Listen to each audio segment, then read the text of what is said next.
शहर की सफाई व्यवस्था को लेकर कांग्रेस के नगर सेवक शैलेश पांडे ने अनोखा विरोध प्रदर्शन किया।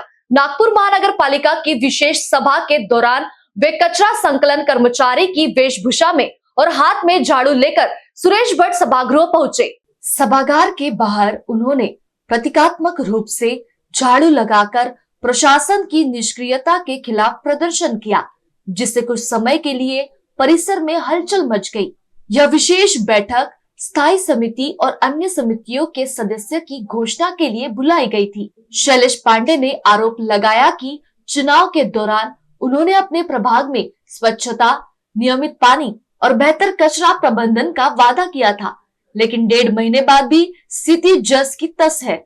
उन्होंने कहा कि पर्याप्त सफाई कर्मचारी नहीं होने से कचरा समय पर नहीं उठाया जा रहा, जिससे नागरिक परेशान हैं। पांडे ने बताया कि उन्होंने आयुक्त और महापौर को ज्ञापन भी दिया, लेकिन कोई ठोस कार्यवाही नहीं हुई। उन्होंने कहा, जब तक मेरे प्रभाग की सफाई व्यवस्था सुधरती नहीं, मुझे कोई पद स्वीकार नहीं है। हालांकि सुरक्षा कर्मियों ने उन्हें झाड़ू के साथ सभागार में प्रवेश करने से रोक दिया, जिस पर उन्होंने आपत्ति जताई।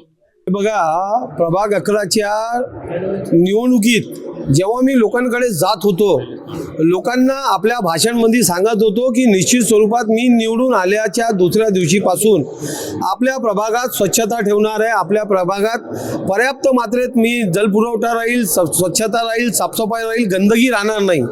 आणि निवडून आल्यानंतर आज 1.5 महिने झाले, मी मॅडमला सांगितलं, आपल्या महापौर मॅडमला सांगितलं, आयुक्त साहेबांना सांगितलं की आमच्याकडे गंदगीचं साम्राज्य, आमच्याकडे पर्याप्त मात्रेत आमचे सफाई कर्मचारी नाही आहे, तर तुम्ही ते सफाई कर्मचारी उपलब्ध करून द्या। ते देत नाही, गंदगी आहे। आज मला जर पद भेटती असेल तर शेवटी मला नगरसेवकचा जे पद आहे ते जनतेने दिलं आहे, आणि जनतेसाठी माझं एक म्हणणं आहे की आज नंतरचे पद मी लात मारतो, नंतरचे मला कोणतेही पद नाही पाहिजे, मला नंतर काहीच नाही पाहिजे। जोपर्यंत माझ्या प्रभागात साफसफाई होणार नाही, मी कोणताही, मला काही गरज नाही।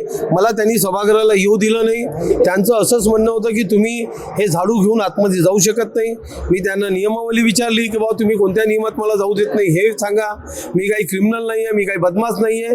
आणि आज मला जरा माझ्या प्रभागातून एखाद्याचा फोन आला की भाऊ माझ्याकडे डेंग्यू झाला, मी मरून राहिलो, तर मला तर जायला गेलं ना साफसफाई करण्यासाठी, कारण त्या लोकांनी मला निवडून दिले।